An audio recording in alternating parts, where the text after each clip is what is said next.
Coming up on Transformers University, we've talked a little bit about the G.I. Joe related Easter eggs in the Transformers cartoon. We've talked about the history and how the Transformers toy line and the G.I. Joe toy line are intertwined. But now, we'll talk about the first full-fledged crossover between the robots in disguise and the real American heroes right now on Transformers University.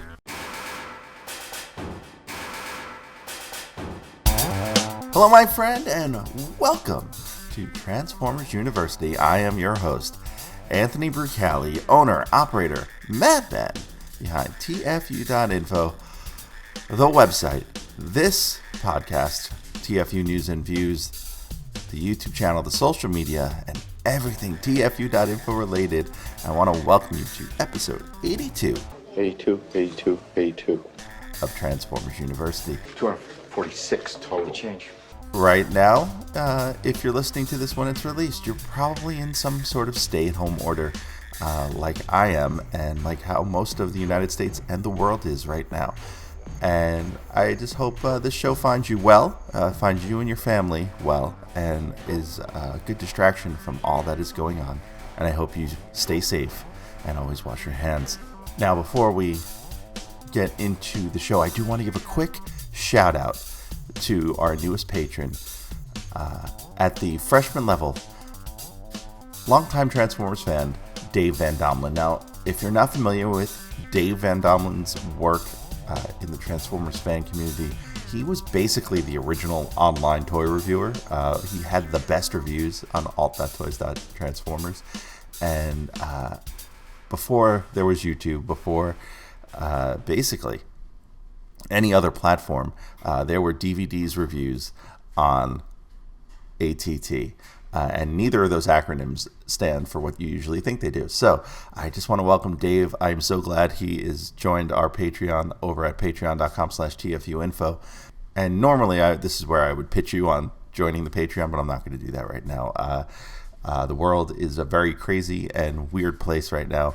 And now is not the time for sales. Now is simply the time to get through this together. And I hope this show helps you get through your day and through your time a little easier. Now, let's talk a little bit about crossovers. Transformers as a brand has had many crossovers through the years. They've crossed over with just about every major science fiction and action brand that isn't a direct competitor to Hasbro, pretty much regularly throughout Transformers history. And that includes sometimes just in toy form, sometimes just in comic form, sometimes in both. From the animation perspective, they haven't really crossed over, other than the few Easter eggs we've pointed out in Season 3 and some in Season 2 of characters that carry over between G.I. Joe and Gem and Transformers.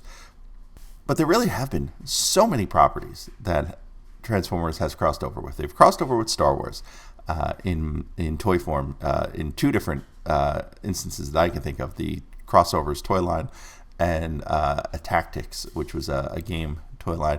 They've crossed over with Star Trek in one of the more recent IDW miniseries comics. They're currently crossing over with Terminator in the IDW miniseries comics. They've never really crossed over with Teenage Mutant Ninja Turtles directly, though there have been a couple of IDW series that span storylines to interweave with their licensed properties, usually with another licensed property, say X-Files or Mars Attacks, both of which have crossed over with Transformers. They've also crossed over with Marvel in toy form and in the comics originally, like we've mentioned before, and as being initially part of the Marvel Universe. And then later on, they will meet up with the New Avengers at some point in the early 2000s. And of course, they've crossed over with Animorphs. They've crossed over with GoBots eventually when Hasbro bought out Tonka, and they've crossed over with a lot of the current Hasbro brands, things that weren't necessarily part of Hasbro when they launched. For example, Mask, which was owned by Kenner, which was eventually bought out by Hasbro. Visionaries, Action Man, Micronauts, Rom the Space Knight, These are all things that have crossed over with Transformers, and I'm sure I'm leaving some out, but just to show you the breadth and scope. Did I say Animorphs? Because if I didn't say Animorphs, that's one we're going to have to get into at some point. So just put that on your radar. The strange thing is that they've never crossed over with DC's brands, which are generally usually Mattel's brands as well, but they've never crossed over with DC superheroes. They've never crossed over with Batman or Superman, and they've never crossed over with, Masters of the Universe or Thundercats. Those are ones I certainly would like to see. I think some more logical ones they've never crossed over with at this point, as I'm recording this, is they did do the Ghostbusters one last year, but Knight Rider seems like an obvious one. Back to the Future seems like an obvious one. Hey, I'll take personally, I'll take a Quantum Leap crossover. Can we get that to happen? Or Star Trek Deep Space Nine crossover? Those are ones I would like to see. Those are probably too niche to actually pull off. That's like asking for a Teen Wolf crossover, really.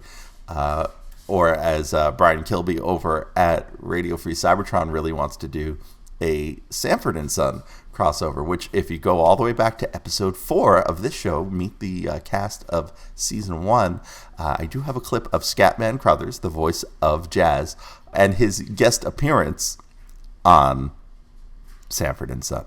That's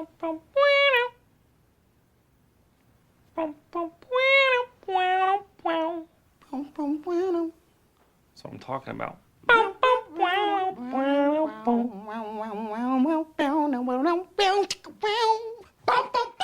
Now, with all that in mind, the one continual crossover between Transformers and another brand is most definitely G.I. Joe. As I've mentioned in the intro, it goes back to the early days of the toy line. You've seen that on The Toys That Made Us over on Netflix. It goes back to the cartoon, as we've mentioned, things like Marissa Fairborn probably being Duke and Lady J's daughter, which eventually will get confirmed. And then it goes to this series here that we're going to talk about, G.I. Joe and the Transformers from Marvel, 4-issue limited series. But, this actually continues on for years to come. Every time somebody gets the Transformers license, this happens again.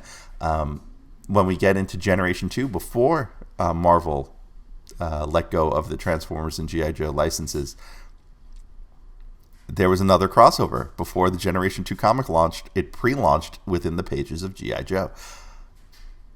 Later on, Dreamwave would have the Transformers comic license, and a company called Devil's Due would have the G.I. Joe license, and they would do multiple G.I. Joe Transformers crossovers simultaneously, and do sequels to those crossovers as well.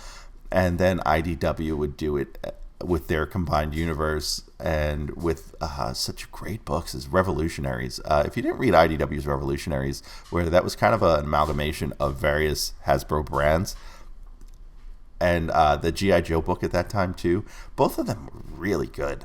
I'm trying to remember which one had Skywarp as a member of G.I. Joe, but oh man, it was so cool. I think that was Revolutionaries, if I'm remembering correctly. But hey, feel free to correct me at TFU.INFO on Twitter. It's been a while. My brain isn't necessarily working properly when it comes to remembering some of those IDW books, but that's part of why I do this show, because eventually we'll get there and I'll get to re-experience all those stories and you'll get to take that ride with me.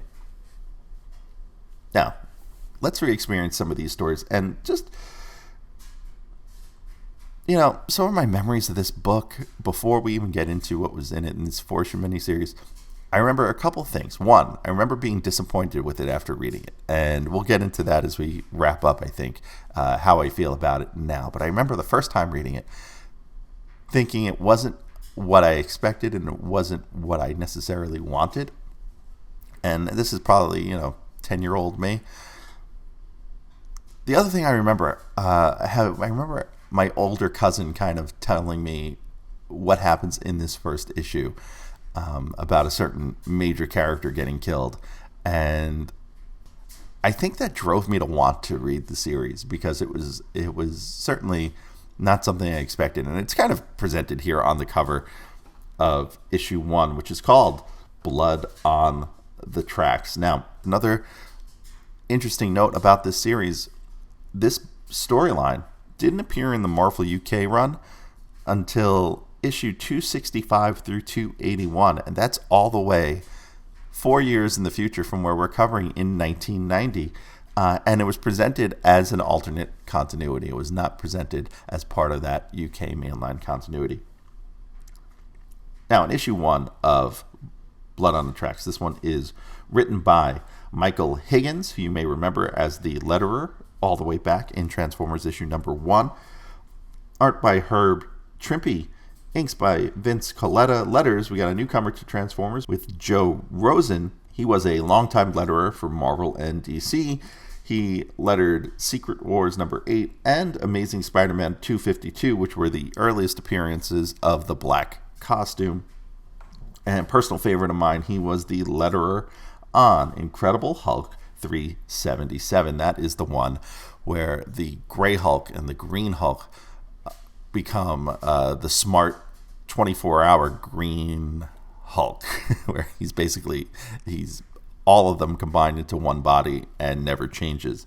That has some great artwork by Dale Keown. Is that how you say it? I'm gonna default to you, Internet, to tell me how to say that properly. And sadly, Joe Rosen passed away in 2009.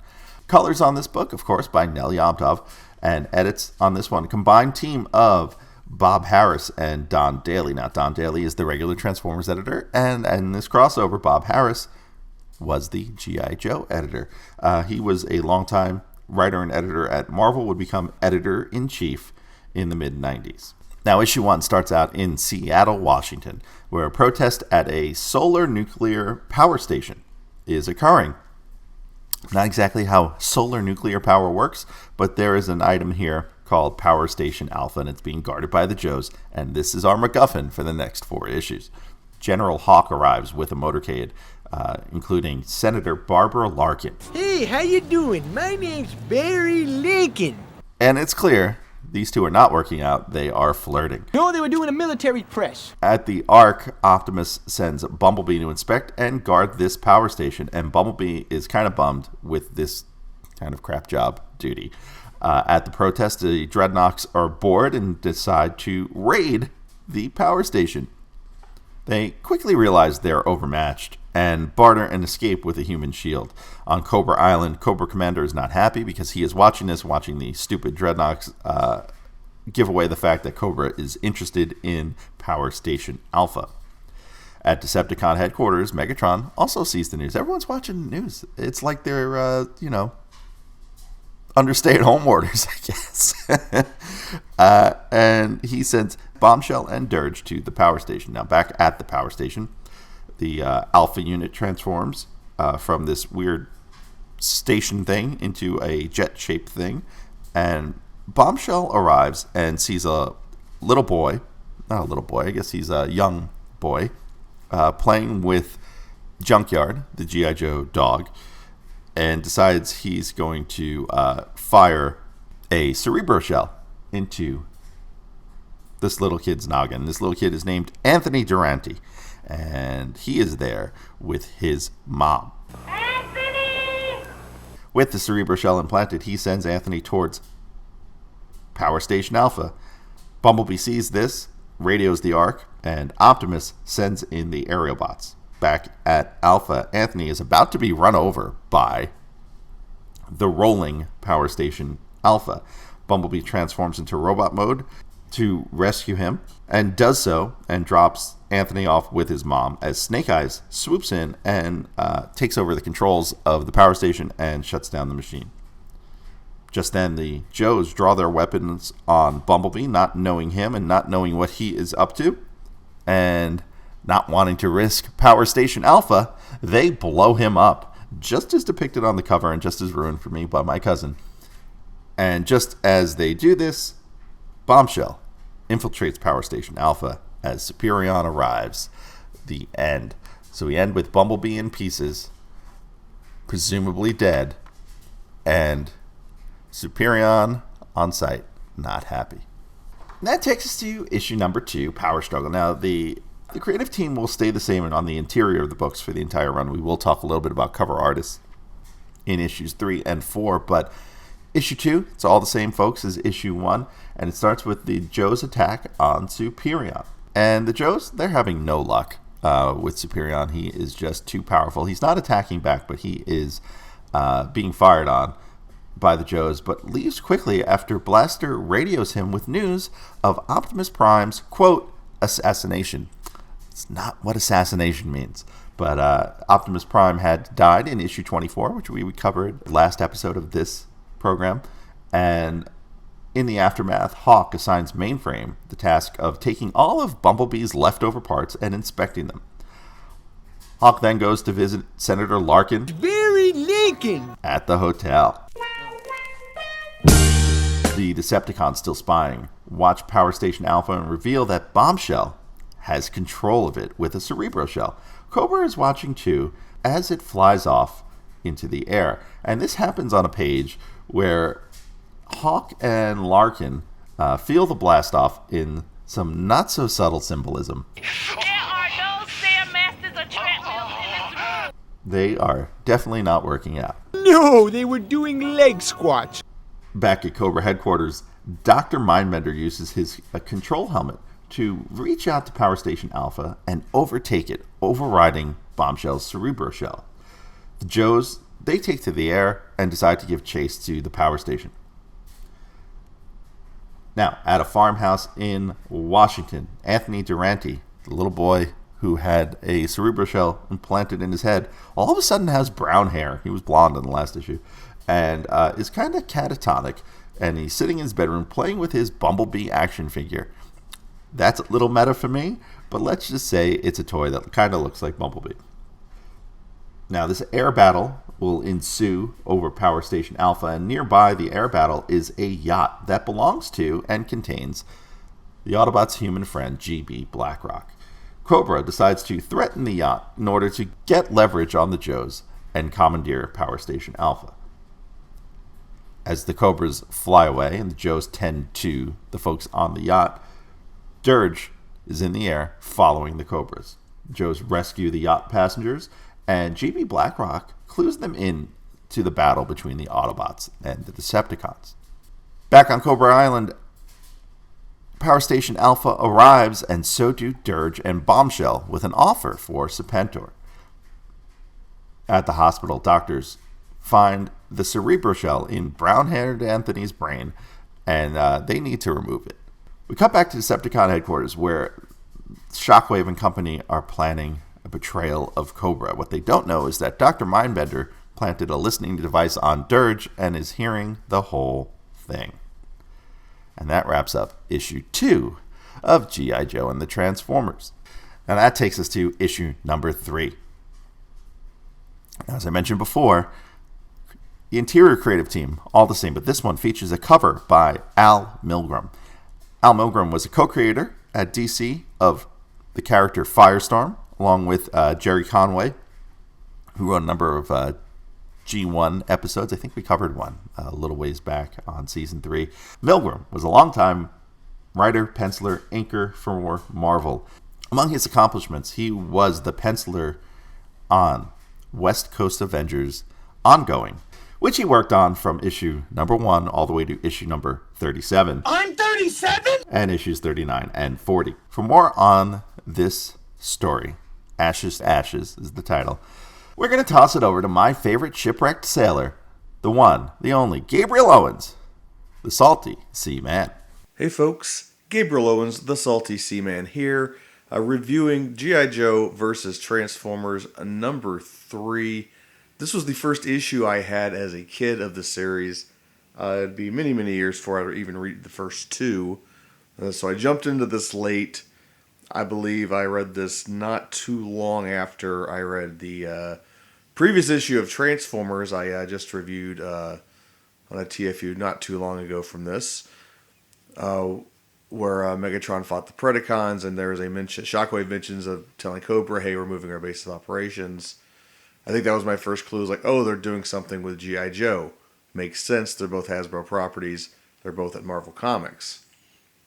So I thought that was cool. Then I finally saw this issue. So this will be, kind of jumped in the middle of this, which I'll be doing again here.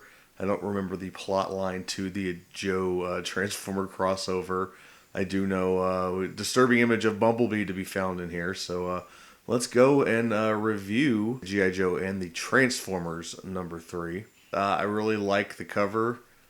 We got Shockwave being the puppet master here. We got Mindbender, and I think that's supposed to be Duke. And Omega Supreme, and one of the Coneheads, weirdly colored. Baroness, and I think that's Blaster down at the bottom, and Serpentor. Very cool cover. I definitely remember this. Reading this issue a lot as a kid. Some of those covers stick out. So we get a little bit of exposition here on what Shockwave and the Decepticons are planning to do with this Alpha device. This is a very much a G1 cartoon plot of the week, or a Joe cartoon plot of the week, actually. So, I'm guessing this is filling us in on what happened in the issue of Transformers I just talked about, where Megatron, leadership to Megatron and Shockwave switches. And what happened there. So, pretty interesting. We get, they're trying to keep in continuity with what's going on at the moment in their respective comics. We get what I believe is a continuity error here with Ravage talking here to Shockwave. I believe at this point he should be in a ditch not to be seen again until... much, much later. We get our meeting between Cobra and the Decepticons, and the leaderships have changed here in both comics. The Serpentor is now leading Cobra, and I believe Cobra Commander is MIA at this point, assumed dead. And of course, Shockwave has just taken over from Megatron. And I get one of my favorite bit of dialogue. When we got a great little scene here of Shockwave bending over and shaking hands with Serpentor. I think that's some. I like that art. I think it's well drawn. It's a great, striking visual, and we get the Dreadnoughts, talking about what their impression of the Decepticons, and one of them says, look the size of them ears or whatever they are, which just brings up the question of what are they? I mean, we assume they're ears because they're on his head, but he's a robot, doesn't need ears, so. Fun stuff like that, I really remember from this comic as a kid. So we kind of get a little back and forth, tete-a-tete with Cobra and the Decepticons, as both are planning to double-cross the other one at the earliest opportunity. So they end up, kind of basically exchanging hostages here, or emissaries, as they say. Dirge going to Cobra, which will lead to a moment with Dirge, which I don't know if we're counting down the number of times Dirge dies, but spoiler alert, that's coming up. We also have, Dr. Mindbender going to the Decepticons, and everyone, kind of thinking about what their own plans are. Basically showing these are a bunch of evil dudes, and they can't trust each other and will probably fall apart. But Shockwave does convince Serpentor to lead an attack on the Ark with his Cobra forces along with Dirge. So at the moment, in gamesmanship, Shockwave is up. So we cut to the Joe headquarters. They're meeting with good old GBA Blackrock from Transformers. Their human liaison, the oil magnate. He is explaining the concept of Transformers, who apparently existed all along with G.I. Joe at the same time. And the Joes are flabbergasted to have heard the concept of these giant robots, who over the course of, I believe it's about a year comic time, have, I would say left quite an impression on the world. It's kind of surprising G.I. Joe is just now learning about this, especially as the highly rated, super special operations force, you think would be briefed on it as something they might have to tackle at some point. So, and besides that, we see they've in a previous issue had blown up Bumblebee, We see his parts scattered around here. It's really kind of sad looking. BlackRock says he's dead. They say, well, how do we know? This is alien technology. And if that's the right word for it, part of, Transformers biology, it's always been, is it just gears and levers? Is it more than that? Is it not quite,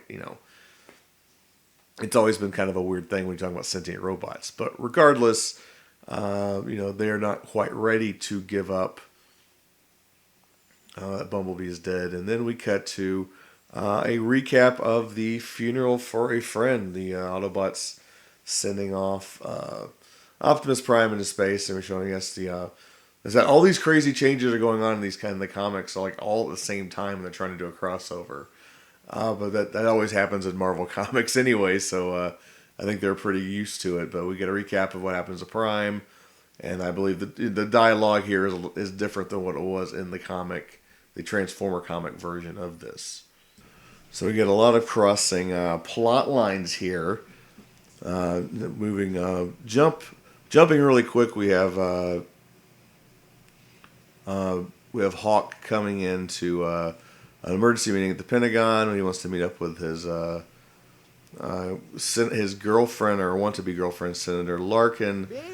Says, this is the woman for me. I want to date her. We cut to a Mrs. Durante. Her son is going in for some kind of really advanced surgery.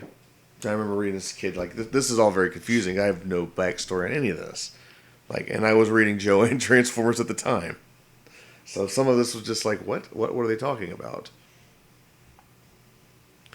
And then we cut to the said senator. She's off to a meeting, avoiding some questions about a nuclear disaster with the whole Alpha thing.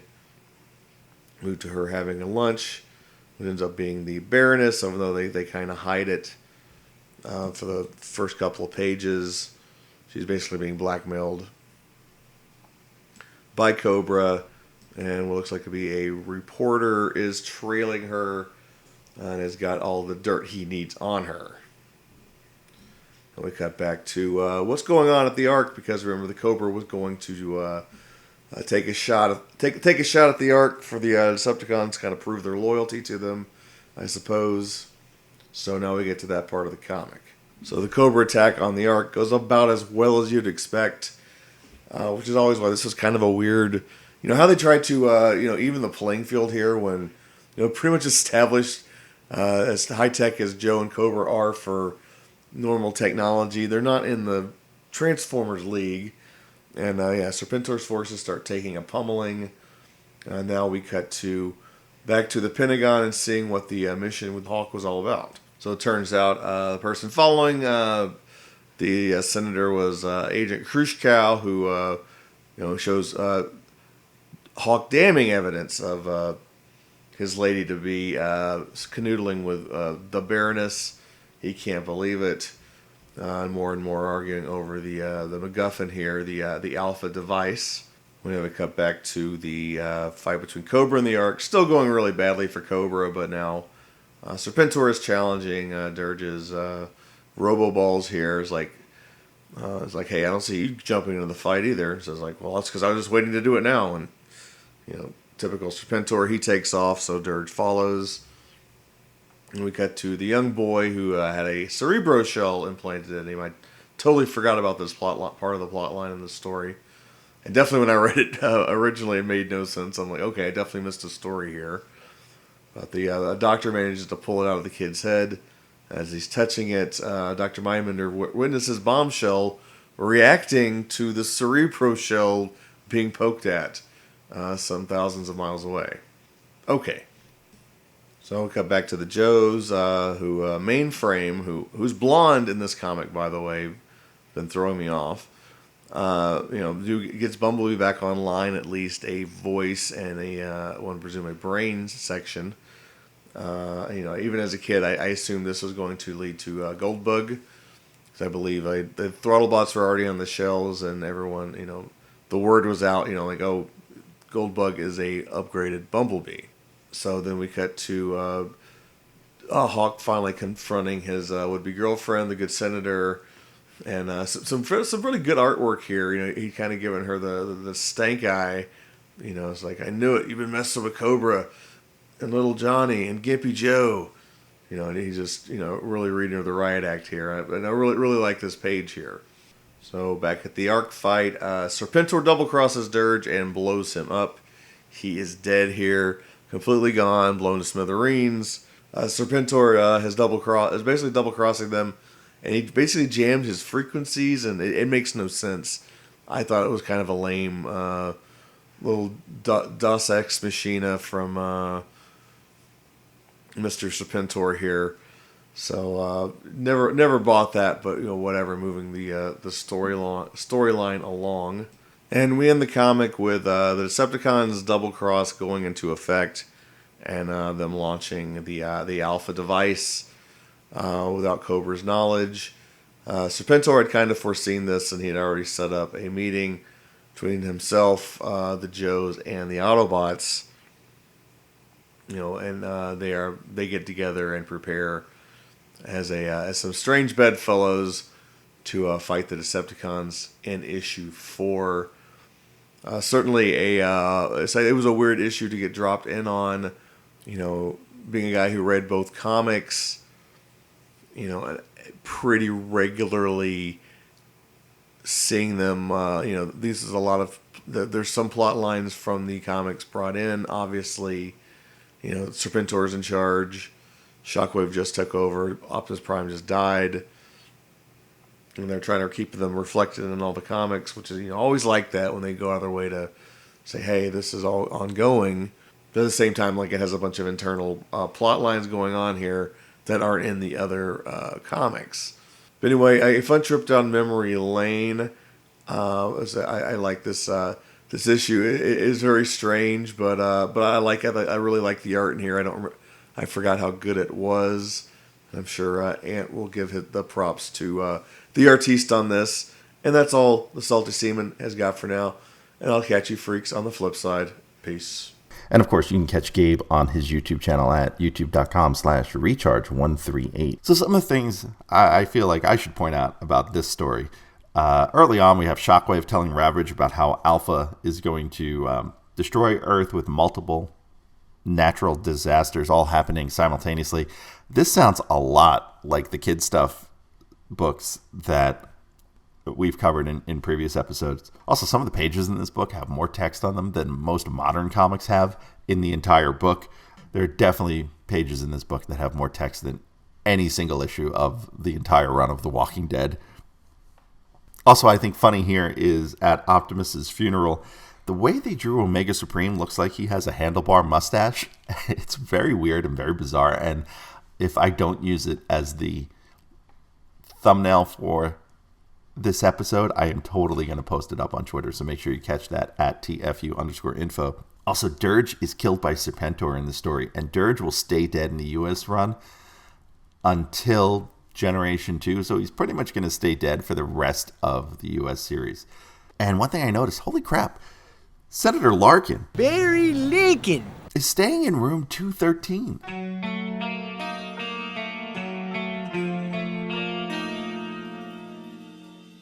Now, if you don't know, clearly it's just a coincidence, but 213 is the is kind of an infamous number for apartments and hotel rooms, because that is the room Jeffrey Dahmer had when he would lure men in to kill them.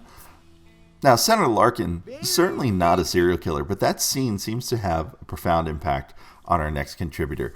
So, for a little more on this story, I wanted to bring in someone from my favorite G.I. Joe podcast, and that is Chris McLeod from The Full Force. Hi there, I'm Chris McLeod, aka Diagnostic 80 from the Full Force podcast, and here's my favourite moment from the G.I. Joe and the Transformers 1987 Marvel Comics crossover event. As I'm sure Ant has already explained, we didn't get this particular story until 1990 in the United Kingdom, and even though you would think 9/10-year-old McLeod would have been all over that, you would actually be very wrong indeed, and you should feel ashamed of yourselves. I kid, of course. But as the story goes, I was only made aware of the existence of the four-parter much later in life, and didn't read it in full until just a few years ago. Because of that, there is a minimal nostalgic connection and I do find it to be a little wonky, but putting that aside for now, I have to discuss my love for a particular aspect of the comic, which is the ever so out of character love story that develops throughout between General Hawk and the sassy Senator Larkin. From the off, there's an awkward flirtatious vibe that only increases in both flirtation and awkwardness, including the classic, "I was just checking to make sure you weren't scared by coming to your hotel room alone, oh, and now you're pulling me in to make out and that," move. Also, when Power Station Alpha takes off and it makes the place shake, Hawk says this after prizing his mouth off Larkin's lips. Well, either you're the world's greatest kisser or something's happened to Power Station Alpha. I can tell you now that it was Power Station Alpha. Now, my particular favourite part of the comic comes in issue 3 after the revelation that Larkin is working with Cobra, and when Hawk finds out, he slips into this ridiculous depression, and we see a whole page of him desperately coming to terms with the betrayal in his socks, drinking whiskey and smoking a fag. Sorry, cigarette for you Murricans. You're a cigarette. It is the least General Hawk thing I've ever witnessed, and I'm glad I didn't see it as a kid because I feel as though his character would have been a little tarnished for me at that point. It just feels so wrong and totally unprofessional for Hawk to be fraternising with the Senator at the time where he's supposed to be protecting her and Power Station Alpha. Sure, go get your rocks off after the job has been done, but mixing business with pleasure with Transformers knocking around seems like a nightmare scenario to me. Having said that, I won't ruin the end now due to the nature of this episode, but that scene with Hawk basically crying in his drink has been etched into my very soul, and even though I should hate that, I find it strangely and hilariously awesome. Full force. Also, I like that the traffic cop issuing a ticket to Bumblebee in issue 1 looks like Sergeant Slammer/Slaughter, depending on which part of the globe you were raised in. Okay, I'm done now.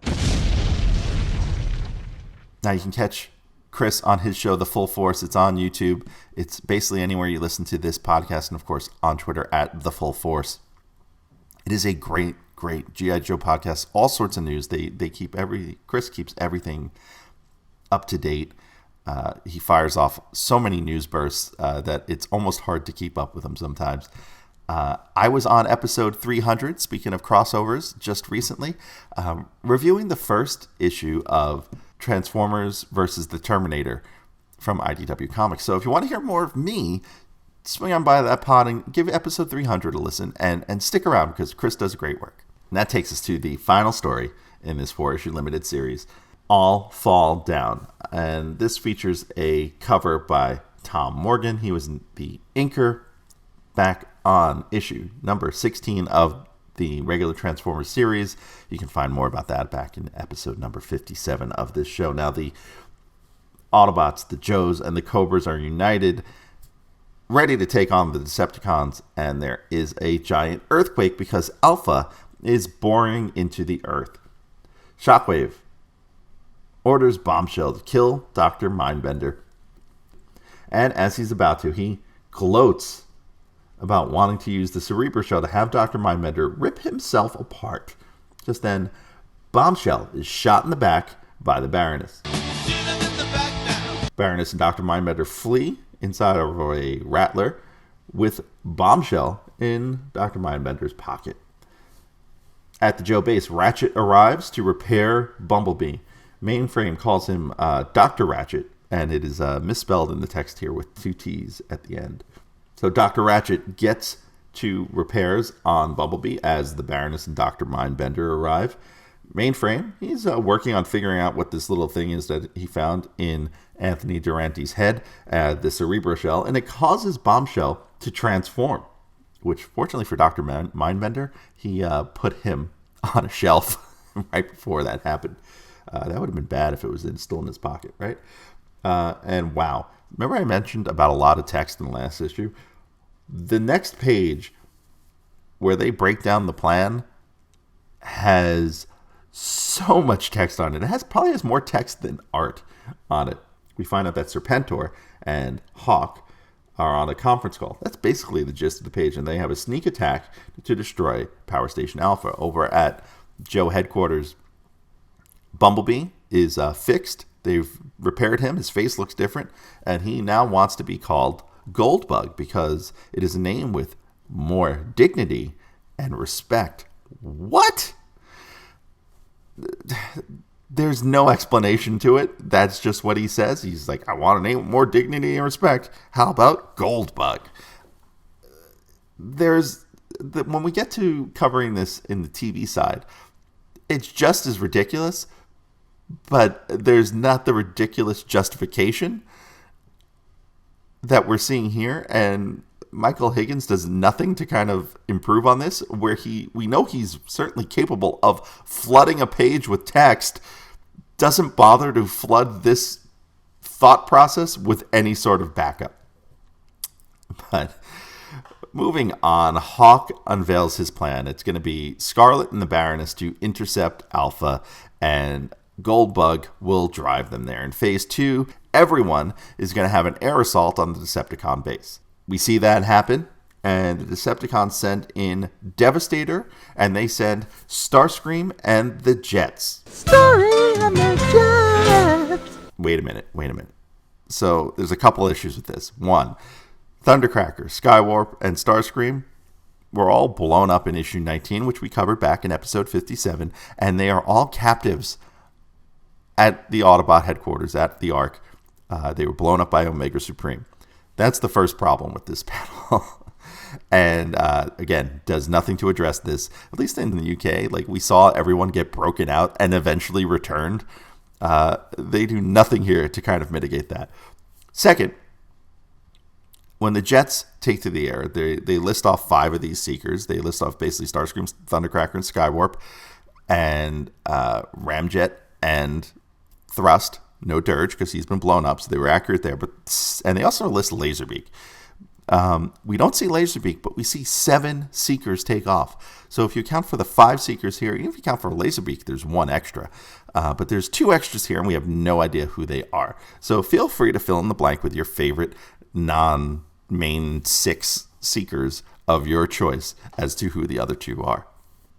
Now, back at Joe headquarters, Mainframe, Ratchet, and Dr. Mindbender plan to override Alpha using a combination of the Cerebro Shell and Dr. Mindbender's control helmet. At the attack, Superion arrives to fight Devastator. This fight goes on for a bit, and we find Goldbug is off dropping those ladies off at Power Station Alpha. They climb up to it, and they plant the bombs. Just then, Dr. Mindbender shuts down Power Station Alpha and sends it off into the air. But Baroness has set those bombs to explode, though that wasn't the plan. Back at the Durante household, young Anthony sees it explode, and some things we should note here. One, for someone who just had brain surgery, he has all his hair back already. And somehow it's blonde again. Also, Anthony's mom doesn't believe him that he saw something blow up in the sky. With Alpha, the MacGuffin, destroyed, Cobra withdraws, and the Autobots send the Joes home to get them out of further danger.